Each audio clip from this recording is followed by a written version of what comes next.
नमस्कार साथियों, आप सभी का बहुत बहुत स्वागत है आज का इस सेशन में। साथियों, आज का इस क्लास में upcoming IGNOU BEd entrance test के लिए एजुकेशनल एंड जनरल अवेयरनेस से चार्टर एक्ट 1813 को लेकर के डिस्कस करेंगे। तो आज का इस वीडियो में सबसे पहले हम कॉन्सेप्ट क्लियर करेंगे कि चार्टर एक्ट 1813 क्या है। इसके साथ साथ कुछ इम्पोर्टेंट MCQ भी प्रैक्टिस करेंगे। तो वीडियो आपके लिए बहुत ही ज़रूरी है, वीडियो को लास्ट तक पूरा ज़रूर देखिएगा। चलिए आज का क्लास को स्टार्ट करते हैं। सबसे पहले हम जानेंगे कि द चार्टर एक्ट ऑफ 1813 ये एक्ट किसने पारित किया था। तो याद रखिएगा, ये चार्टर एक्ट 1813 जो कि ईस्ट इंडिया कंपनी, जिस कंपनी के अंडर पे हम लोग रहे हैं, यानी कि हमारे देश रहा है, गुलामी की जो जंजीरें हैं वो हमने झेला है। तो पहले हमारे देश में असल में ये जो ईस्ट इंडिया कंपनी है ये किस काम के लिए आई थी। ये ईस्ट इंडिया कंपनी हमारे भारतवर्ष में बिजनेस करने के लिए आई थी, लेकिन इन्होंने आकर के धीरे धीरे बिजनेस को छोड़ के बाद में ये हमें एडमिनिस्ट्रेशन करने लगे। एडमिनिस्ट्रेटिव पावर इनके हाथ में चली गई, और पहले तो कंपनी के हाथ में एडमिनिस्ट्रेटिव पावर चली गई, लेकिन यही एक्ट यानी कि चार्टर एक्ट 1813, इससे पहले भी एक चार्टर एक्ट हुआ था जो कि 1793 में आया था। लेकिन ये वाला जो चार्टर एक्ट है 1813 वाला चार्टर एक्ट, जो कि ब्रिटिश लेजिस्लेटिव असेंबली में यानी कि ब्रिटिश पार्लियामेंट में ये कानून पारित हुआ था 1813 में, और इसी के चलते ब्रिटिश पार्लियामेंट में ये कानून पास करके ईस्ट इंडिया कंपनी का जो कार्यकाल है, जो भारतवर्ष में बिजनेस करने का जो सिलसिला है, इसको और 20 साल के लिए बढ़ा दिया गया था। इसके बाद इन द ईयर 1833 और एक चार्टर एक्ट लाया गया था।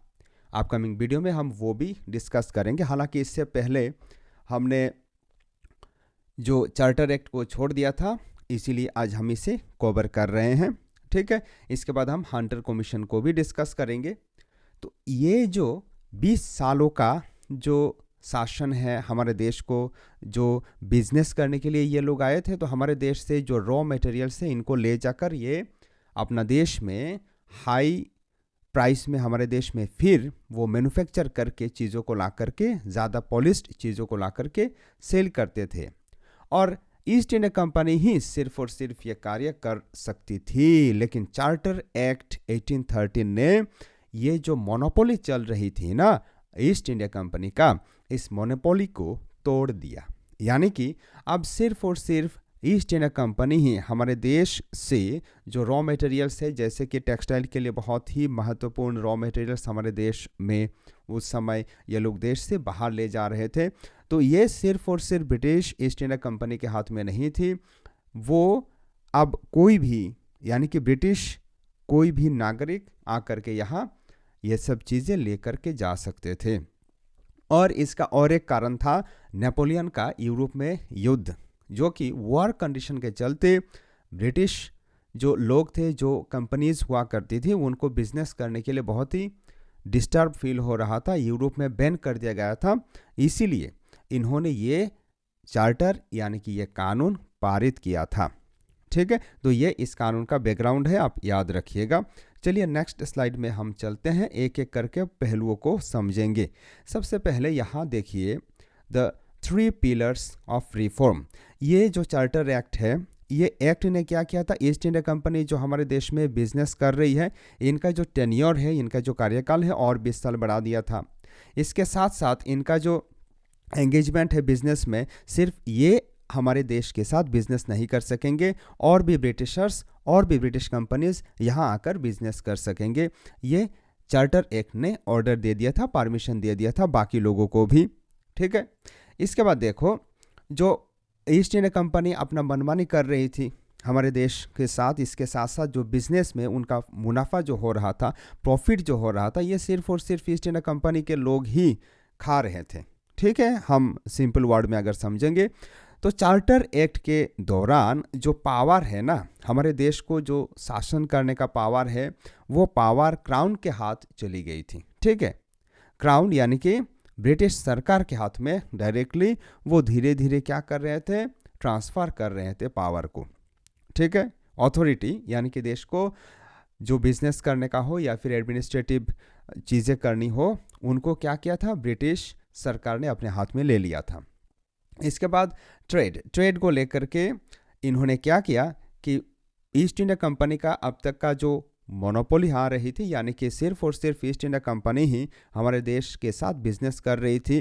ठीक है, तो इनको तोड़ दिया। अब कोई भी ब्रिटिश कंपनी, कोई भी ब्रिटिश व्यक्ति आकर के भारत में व्यवसाय बिजनेस कर सकता था, लेकिन दो चीज़, एक चीन के साथ बिजनेस सिर्फ और सिर्फ ईस्ट इंडिया कंपनी ही कर सकती थी, इसमें बाकी लोगों को प्राधिकार नहीं दिया गया था। इसके साथ साथ जो चाय का बिजनेस है, चाय को लेकर के ये लोग जाते थे और फिर उनका इंडस्ट्री में, क्योंकि उस समय उनका इंडस्ट्रियल रिवोल्यूशन भी हो रहा था, इंडस्ट्री में ले जा करके हमारे देश से रॉ मटेरियल वो हाईली फर्निश्ड प्रोडक्ट में या फिर फाइनल प्रोडक्ट में हमारे देश में ला करके सेल करते थे, और इसके तहत हमारे देश का जो आर्टिसंस है उनको काफ़ी नुकसान होता था।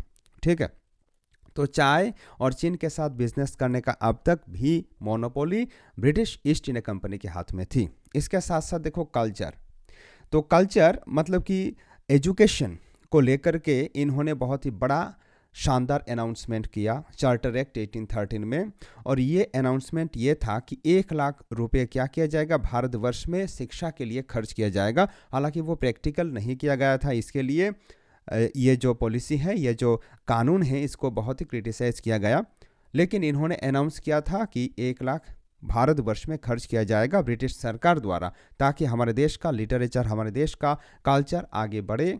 ठीक है, साहित्य का विकास हो। और इसके साथ साथ मिशनरी, जो कि ब्रिटिश मिशनरी हुआ करते थे, जो कि क्रिश्चियन धर्म को प्रचार करने के लिए, प्रीचिंग करने के लिए आने के लिए हमारे देश में बहुत ही उतावला हो रहे थे। ठीक है, और इनको भी परमिशन दे दिया गया था। ठीक है, अब चलिए आगे बढ़ते हैं। नेक्स्ट स्लाइड में हम और कुछ इंपॉर्टेंट पहलुओं को जानेंगे। द प्रेशर कुकर, तो प्रेशर कुकर क्या हुआ करता था, जो कि नेपोलियन ने कॉन्टिनेंटल सिस्टम लागू किया था उसका युद्ध के समय में। तो उस समय ब्रिटिशर्स यानी कि इंग्लैंड यूरोप के साथ बहुत ही अच्छा तरीके से, शानदार तरीके से बिजनेस नहीं कर पा रहे थे इंग्लैंड के लोग, इसीलिए इन्होंने ये वाला कानून से उन बाकी जो ब्रिटिशर्स हैं उनको भी मौका देने का प्रयास किया था। ठीक है, और इसका रिजल्ट के स्वरूप ये वाला जो कानून है चार्टर एक्ट 1813, इसे ब्रिटिश पार्लियामेंट में पारित किया गया था इन द ईयर 1813 में। ठीक है, चलिए आगे बढ़ते हैं। यहाँ देखिए द कॉन्स्टिट्यूशनल शिफ्ट, तो ये जो पावर का जो शिफ्ट है, the companies authority is derived from the crown. अब कंपनी अपना निजी हिसाब से, कंपनी का जो वाइसरॉय हुआ करते थे, उनका जो स्टाफ्स हुआ करते थे, वो अपना मनमानी नहीं कर सकेंगे, क्योंकि कंपनी कुछ भी अगर हमारे देश में करना होगा, भारत में कुछ अगर ये करेंगे, तो ब्रिटिश सरकार का परमिशन लेके ही उनको करना पड़ेगा। ओके, इसके बाद देखो नेक्स्ट पॉइंट है रिन्यूअल।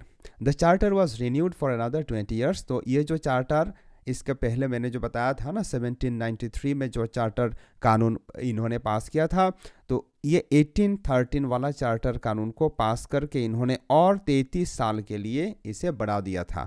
यानी कि ब्रिटिश ईस्ट इंडिया कंपनी का जो कार्यकाल है, बिजनेस करने का जो सिलसिला है, इसे बढ़ा दिया था। ठीक है, तो एसर्शन में क्या हुआ देखो, for the first time the act explicitly asserted the sovereignty of the British crown over Indian possession. इसके बाद देखो ये जो कानून है 1813 वाला कानून, चार्टर एक्ट, इसी कानून के तहत ब्रिटिश ने पहली बार ये एश्योर किया था कि भारतवर्ष का जो टेरिटोरी है, यानी कि भारत जो है, इंडिया जो है, इसे ब्रिटिश सरकार ही पोजेस करती है, रखती है, और ब्रिटिश सरकार के तहत ही ये देश को ब्रिटिश कॉलोनी बना के रखेगा और उन्हीं के तहत ये चलेगी। ठीक है, तो इसका ओवरसाइट क्या हुआ देखो, expanded the powers of the board of control to supervise company observations. तो ये एक बोर्ड ऑफ कंट्रोल बनाया गया, जिसके चलते कंपनी यानी कि ईस्ट इंडिया कंपनी का जो भी एक्टिविटीज़ है, जो भी उनका कार्य है, उनको सुपरवाइज करने के लिए क्या बनाया गया था, बोर्ड ऑफ कंट्रोल। ठीक है, चलिए आगे बढ़ते हैं।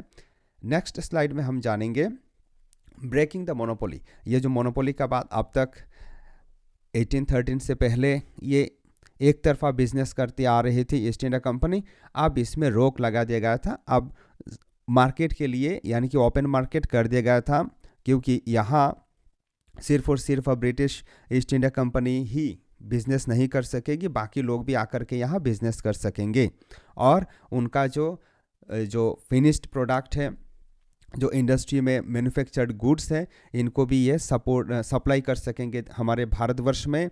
और यहाँ से रॉ मटेरियल्स, कच्ची जो चीज़ें हैं टेक्सटाइल इंडस्ट्री के लिए, वो भी ले जा सकेंगे। ठीक है, तो इसको तोड़ दिया गया था, ये जो ईस्ट इंडिया कंपनी का अब तक का मोनोपोली को तोड़ दिया गया था। ठीक है, जो कि हमने ऑलरेडी डिस्कस कर लिया है। इसके बाद देखो द कॉमर्शियल एक्सेप्शंस। तो कॉमर्शियल एक्सेप्शंस में क्या क्या था, देखो यहाँ ये जो टी है, इसके साथ साथ ये जो चीन के साथ बिजनेस है, ठीक है, ये लेकिन क्या और ओपियम का जो बिजनेस है, ये भी जो ईस्ट इंडिया कंपनी है उसके हाथ में थी। ठीक है, बाकी जो बिजनेस है उसके लिए सबका जो दरवाज़ा है इसे खोल दिया था इस कानून ने। आई बात समझ में? चलिए आगे बढ़ते हैं।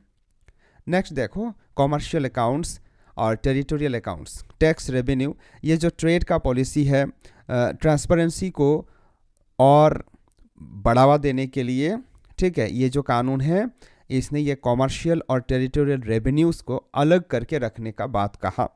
यानी कि ईस्ट इंडिया कंपनी जो रेवेन्यू हमारे देश से कलेक्ट करेगी, इंडिया से कलेक्ट करेगी, इनको वो ट्रांसपेरेंसी के लिए यानी कि बहुत ही शानदार तरीके से एकदम स्पष्ट रूप से दिखाए ब्रिटिश सरकार को। इसीलिए कॉमर्शियल अकाउंट जो कि ट्रेड का मुनाफा होगा ये दिखाएगी, और हमारे देश से यानी कि इंडिया से जो टैक्स या फिर रेवेन्यू ये कलेक्ट करेंगे, इसके लिए जो फाइनेंशियल प्रोविजन है इसको अलग करके इन्होंने 10.5% कर दिया था। यानी कि इनका जो टैक्स ये जो कलेक्ट करेंगे बिजनेस करके ईस्ट इंडिया कंपनी, इसका 10.5% वो क्या करेंगे, वो शेयर करेंगे ब्रिटिश सरकार के साथ, ऐसा इसमें लिखा गया है। ठीक है, कानून में। इसके बाद देखो नेक्स्ट, हाँ, ये सबसे बड़ा अनाउंसमेंट है। जिस प्रकार हमारे वर्तमान के बहुत सारे स्टेट्स के जो सरकारें हैं, हमारे जो सेंट्रल गवर्नमेंट है, ये भी अनाउंस करते हैं बहुत सारी स्कीम्स कुछ इस प्रकार।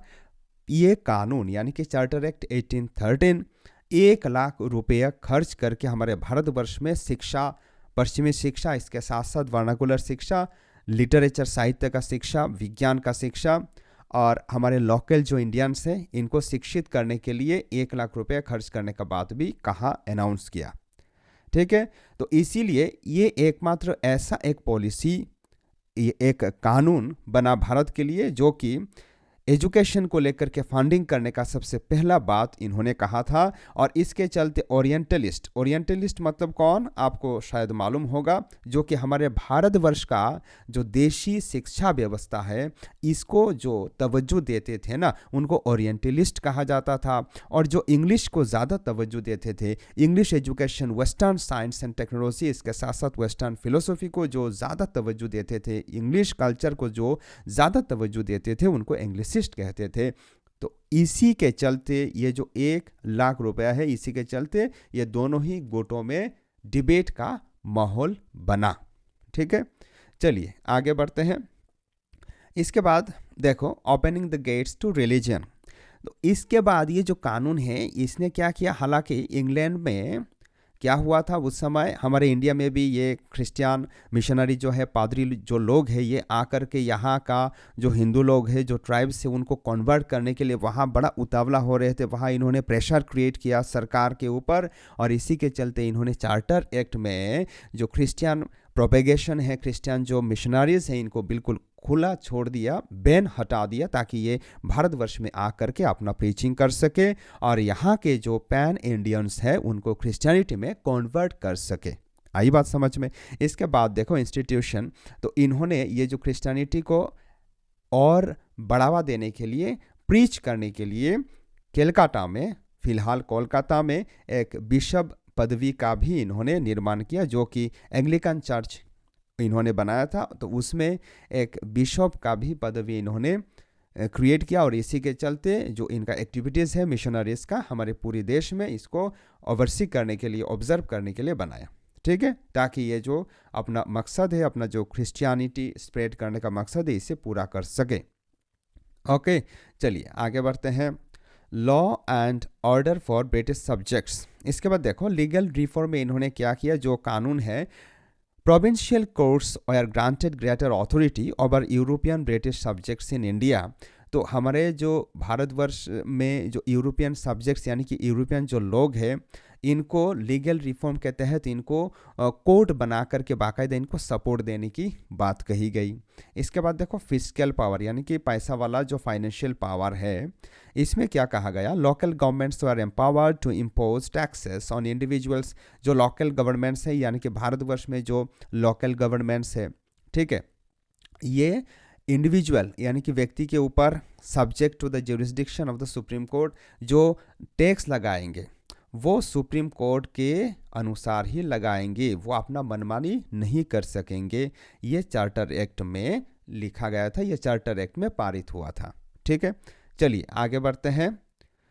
देखो यहाँ क्या है, from trading company to administrative body, और ये ही एकमात्र एक पहला पड़ाव था जिस पड़ाव ने आए तो थे ये ईस्ट इंडिया कंपनी वाले बिजनेस करने के लिए हमारे देश में, इंडिया में, लेकिन धीरे धीरे ये लोग टेक्निकली और हमारे देश का जो उस समय लोग थे और जो छोटे छोटे जो गुटों में हमारे देश बटा हुआ था ना, उसी के चलते इन्होंने धीरे धीरे इसका फ़ायदा उठाया और ये कानून एक पहला पड़ाव था जिसके चलते धीरे धीरे ये पूरा हमारे देश को शासन करने लगे। पहले आए थे वाणिज्य करने के लिए, व्यवसाय करने के लिए, लेकिन बाद में ये एडमिनिस्ट्रेटिव बॉडी में कन्वर्ट हो गए। ठीक है, कुछ इस प्रकार यहाँ हमने पिक्टोरियल प्रेजेंटेशन क्रिएट किया है। चलिए आगे बढ़ते हैं। यहाँ आप देख सकते हैं द कॉलोनियल इकोनॉमी इमर्जेस, और इसके बाद भारतवर्ष का जो इकोनॉमी है वो पूरा कॉलोनियल बन गया यानी कि ब्रिटिशर्स के अंडर रह गया धीरे धीरे, क्योंकि जो भी रॉ मटेरियल्स है इंडस्ट्री चलाने के लिए, जो कि भी फाइनल प्रोडक्ट बनाने के लिए, ये रॉ मटेरियल हमारे देश से ये लोग कलेक्ट करके फ्री में ले जा रहे थे और ये ले जा करके अपना यूरोप में, अपना इंग्लैंड में ये फाइनल प्रोडक्ट बना करके फिर से इंडियन मार्केट में ला करके ये सेल कर रहे थे। इसे ही ड्रेन ऑफ वेल्थ कहा जाता है। ठीक है, तो इस प्रकार इन्होंने क्या किया था, हमारे देश को लूटा था, एक प्रकार हम ये बोल सकते हैं। ओके, चलिए आगे बढ़ते हैं। आप में से बहुत सारे लोगों को ये मालूम होगा सिग्निफिकेंस एंड ड्रॉबैक्स। अब हम जान लेते हैं कि ये जो कानून चार्टर एक्ट 1813 इसका क्या क्या सिग्निफिकेंस है।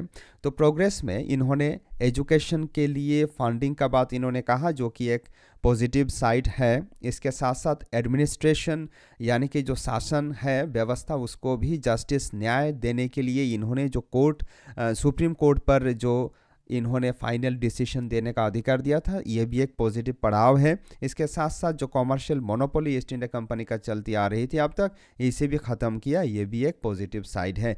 लेकिन इसके जो नेगेटिव साइड्स है, ड्रॉबैक्स है, ये कुछ इस प्रकार है, क्योंकि यहाँ अब एक कंपनी के स्थान पर बहुत सारे लोग, इंडिविजुअल्स भी यहाँ आए, इंडिया में आए और यहाँ से इन्होंने बहुत लूटा, एक्सप्लॉयट किया। क्या है, एक्सकर्बेटेड इकोनॉमिक ड्रेन, क्योंकि इन्होंने ज़्यादा से ज़्यादा हमारे जो रॉ मटेरियल्स हैं इनको ले गए, प्रायोरिटाइज ब्रिटिश इंटरेस्ट, और इनका जो भी प्लान, जो भी ये बना रहे थे, जो भी कर रहे थे, उसमें ब्रिटिश इंटरेस्ट, उनका इंटरेस्ट क्या है, उनका लाभ ये सिर्फ और सिर्फ पहले देख रहे थे। इसके बाद देखो retain tea and China monopolies, और इसके साथ साथ ये जो टी को लेकर के, चाय को लेकर के, इनका बिल्कुल वही ईस्ट इंडिया कंपनी सिर्फ चाय का बिजनेस करेंगी, बाकी लोग आकर के चाय का बिजनेस नहीं करेंगे, चाइना के साथ भी बिजनेस नहीं कर सकेंगे, और कोई सिर्फ और सिर्फ ईस्ट इंडिया कंपनी ही करेगी।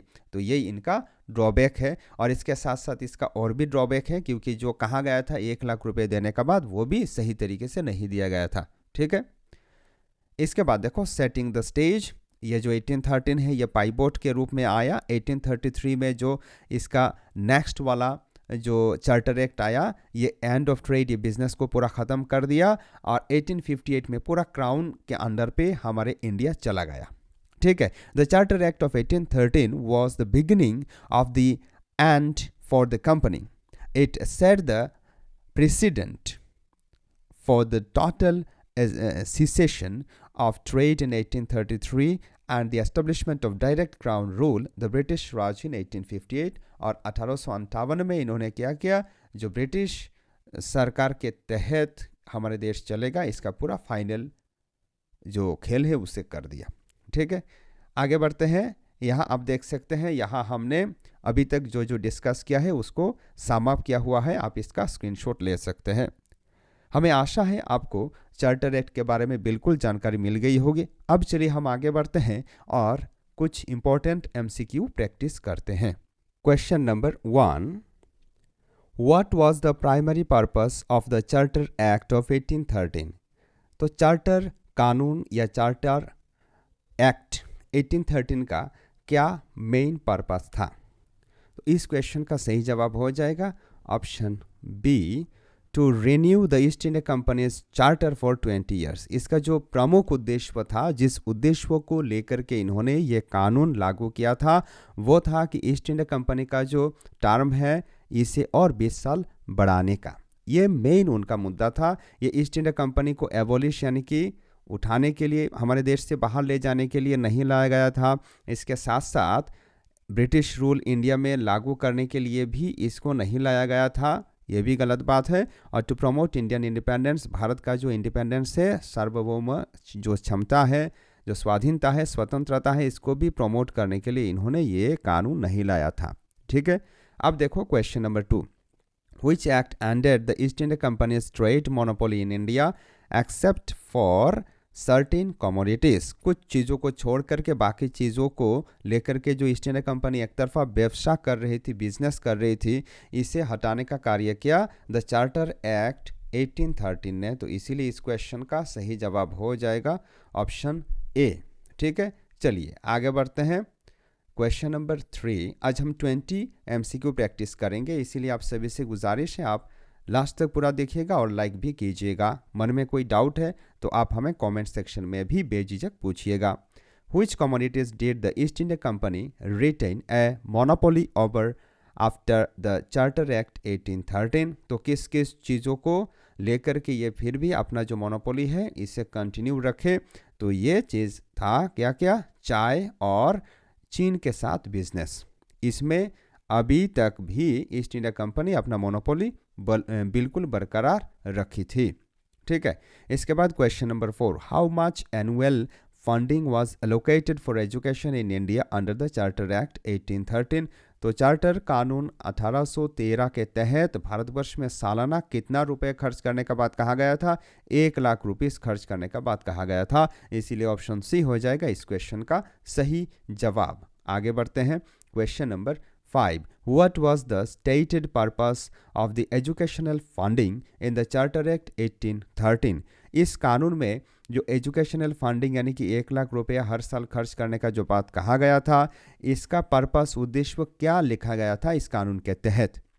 इस क्वेश्चन का सही जवाब हो जाएगा option B, to revive and improve Indian literature and sciences. इन्होंने कहा था कि भारत का जो साहित्य है और भारत का जो विज्ञान है, इसे इम्प्रूव करने के लिए और बेहतर बनाने के लिए ये रुपया खर्च किया जाएगा। इसके बाद question number 6, who was allowed to enter India for missionary activities under the Charter Act of 1813? Charter act 1813 के अनुसार किन लोगों को मिशनरी एक्टिविटीज़ क्रियाकलाप करने के लिए हमारे देश में आने का मौका दिया गया था? तो क्रिश्चियन मिशनरीज को हमारे देश में आने का मौका दिया गया था। ऑप्शन ए हो जाएगा इस क्वेश्चन का सही जवाब। चलिए आगे बढ़ते हैं। Question number 7, What was a significant administrative change introduced by the Charter Act of 1813? इस कानून के तहत जो बहुत ही महत्वपूर्ण एक एडमिनिस्ट्रेटिव, एक प्रशासन को लेकर के प्रशासनीय जो बदलाव किया गया था वो क्या था? तो इस कानून के तहत जो ईस्ट इंडिया कंपनी का जो पावर है उसे कम करके ब्रिटिश सरकार के हाथ में पावर दे दिया गया था।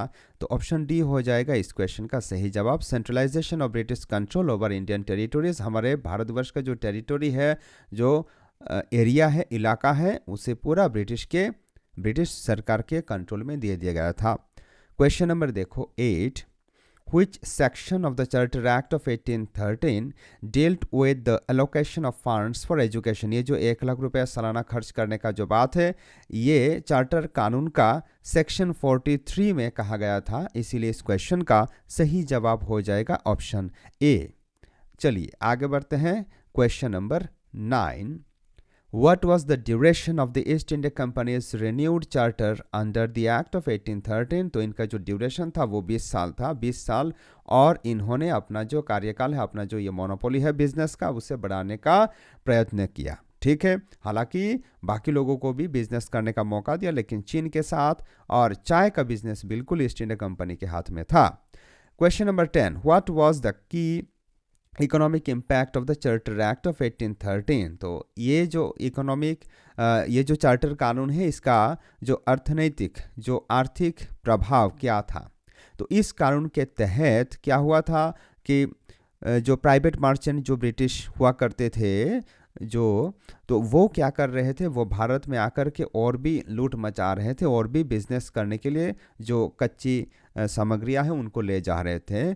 इसीलिए ऑप्शन सी होगा इस क्वेश्चन का सही जवाब। Opening of Indian trade to British private merchants, सिर्फ ईस्ट इंडिया कंपनी के हाथ में बिजनेस करने का जो मौका इतने सालों तक था, इसे चेंज कर दिया गया था, बाकी लोगों के लिए भी खोल दिया गया था। ठीक है, सिंपल शब्द में।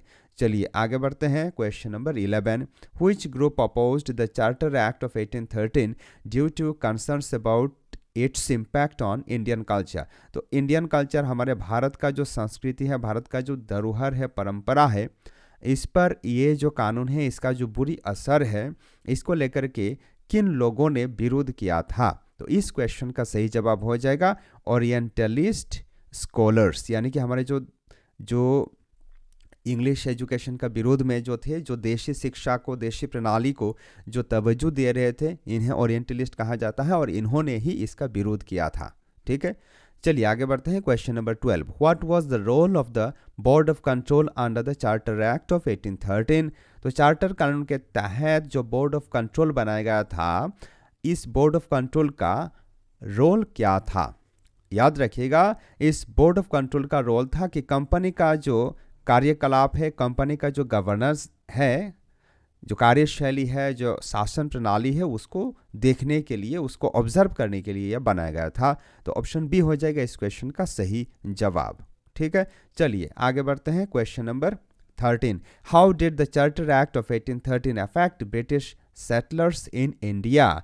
तो जो ब्रिटिशर्स हमारे भारतवर्ष में सेटल हो गए थे, जो रह रहे थे स्थायी रूप से, उनको किस प्रकार प्रभावित किया था ये कानून ने? तो इस क्वेश्चन का सही जवाब हो जाएगा option C, it allowed British subjects to settle in India with permission, यानी कि इस कानून के तहत जो भी ब्रिटिश नागरिक हमारे देश में, भारत में आकर के रहना चाह रहे थे, वो परमिशन लेकर के आके रह सकते थे, इसको अलाउ कर दिया गया था। ठीक है, चलिए आगे बढ़ते हैं। Question number 14, what was the major consequence of allowing missionaries into India under the charter act 1813? तो इस चार्टर कानून के तहत जो मिशनरीज को इंडिया में आने का परमिशन जो दिया गया था, इसका कंसिक्वेंस क्या हुआ था? तो इस क्वेश्चन का सही जवाब हो जाएगा ऑप्शन बी। आप जानते हैं इसका कंसिक्वेंस किस काम को करने के लिए इनको भारत में लाया गया था, भारत में आने का परमिशन दिया गया था? वेस्टर्न एजुकेशन, क्रिश्चियनिटी को प्रीच करने के लिए, प्रचार और प्रसार करने के लिए इनको आने का परमिशन दिया गया था, इसीलिए इस क्वेश्चन का सही जवाब ऑप्शन बी हो जाएगा। चलिए आगे बढ़ते हैं। Question number 15, who was the governor general of India during the enactment of the charter act of 1813? तो जब चार्टर कानून 1813 पारित हुआ था, उस समय हमारे भारतवर्ष में ये ईस्ट इंडिया कंपनी का गवर्नर जनरल कौन थे? याद रखिएगा, उस समय गवर्नर जनरल थे लॉर्ड मिंटो। ऑप्शन सी हो जाएगा इस क्वेश्चन का सही जवाब। क्वेश्चन नंबर देखो 16, which policy did the charter act of 1813 laid foundation for the Indian education? Foundation, हमारे भारतवर्ष में जो भारतीय जो शिक्षा है, इंडियन एजुकेशन है, उसको और ज़्यादा आगे ले जाने के लिए एक फाउंडेशन के तौर पे काम किया ये चार्टर कानून 1813 ने। तो इसके बाद कौन सा पॉलिसी आया? तो इसके बाद आया डाउनवर्ड फिल्ट्रेशन थ्योरी। तो डाउनवर्ड फिल्ट्रेशन थ्योरी यानी कि किसने दिया था? ये मैकोले ने लाया था। ठीक है, मैकोले का माइन्यूट जो था इसके ऊपर ऑलरेडी हमने क्लास ले लिया है, आप वो क्लास देख सकते हैं। चलिए आगे बढ़ते हैं। Question number 17। अच्छा, बीच में मैं और एक बात बताना चाहता हूँ, अगर आप इग्नू बीएड एंट्रेंस के लिए कोई अच्छा किताब खरीदना चाहते हैं ना, तो उन कुछ चुनिंदा किताबों का लिंक भी हमने इस वीडियो का डिस्क्रिप्शन में या फिर इस वीडियो में हमने एफिलिएट कर दिया है। तो आप अगर इस दिए हुए लिंक से खरीदते हैं तो हमें भी कुछ चुनिंदा फ़ायदा हो जाएगा, तो आप बेशक देख सकते हैं, वीडियो में मिल जाएगा लिंक, आपको क्लिक करके देख सकते हैं। क्वेश्चन नंबर देखो 17। What was the significance of the Charter Act of 1813 for Indian education? तो चार्टर कानून 1813 का भारत का जो शिक्षा है इसको लेकर के क्या संपर्क था? तो इस क्वेश्चन का सही जवाब हो जाएगा option B, it marked the beginning of British responsibility for Indian education. इसके तहत जो ब्रिटिशर्स हमारे भारतवर्ष का शिक्षा के लिए जो दायित्व ले रहे हैं ना, उसी को इन्होंने दर्शाया था। चलिए आगे बढ़ते हैं। Question number 18। Which group benefited most from the trade provisions of the charter act of 1813? तो बिजनेस को लेकर के जो इन्होंने नया प्रोविजंस लाया था, इन प्रोविजंस के चलते किन ग्रुपों को सबसे ज़्यादा फायदा हो रहा था? तो जो प्राइवेट ट्रेडर्स जो थे इंग्लैंड का, ब्रिटिश जो प्राइवेट ट्रेडर्स थे, इनको सबसे ज़्यादा फायदा हो रहा था, इसीलिए ऑप्शन डी हो जाएगा इस सवाल का सही जवाब। चलिए आगे बढ़ते हैं। Question number 19. What was the stance of the Charter Act of 1813 on Indian cultural traditions? तो हमारे भारतवर्ष का जो सांस्कृतिक धरोहर है, परंपरा है, इनको लेकर के चार्टर कानून 1813 में क्या कुछ लिखा गया था? बिल्कुल, हमारे भारतवर्ष का जो सिस्टम है, जो परंपरा है, जो धरोहर है, जो संस्कृति है, इनको बिल्कुल ये चार्टर कानून 1813 ने इग्नोर किया। ठीक है, इसीलिए इस क्वेश्चन का सही जवाब ऑप्शन ए हो जाएगा। इंडियन कल्चर को लेकर के इन्होंने कुछ कहा ही नहीं। चलिए आगे बढ़ते हैं। Question number 20 and this is the last question of today's video. Which later policy was built upon the educational provisions of the charter act of 1813? इस कानून के तहत और कौन सा कमीशन को बाद में बनाया गया था हमारे देश में? तो इस क्वेश्चन का सही जवाब हो जाएगा वुड्स डिस्पैच ऑफ 1854। इसी चार्टर एक्ट पर आधारित रह करके वुड को यह दायित्व दिया गया था कि हमारे जो ये जो मैकोले का जो सपना है, मैकोले का जो माइन्यूट था, इनको सही ढंग से कैसे किया जाए, या फिर चार्टर कानून में जो कहा गया था, इन बातों को प्रैक्टिकली कैसे किया जा सकता है। तो इसी पर वुड्स ने डिस्पैच निकाला था इन द ईयर 1854 में। इस पर भी हमने ऑलरेडी क्लास ले रखा है, आप ऊपर आई बटन में क्लिक करके वो वाला वीडियो इसे देखने के बाद देख सकते हैं। तो साथियों, आज का क्लास में बस इतना ही। मिलते हैं आपसे अगला क्लास में और एक इंटरेस्टिंग टॉपिक के साथ। तब तक के लिए आप इसी प्रकार पढ़ाई करते रहिए, स्वस्थ रहिए, मस्त रहिए। जय हिंद।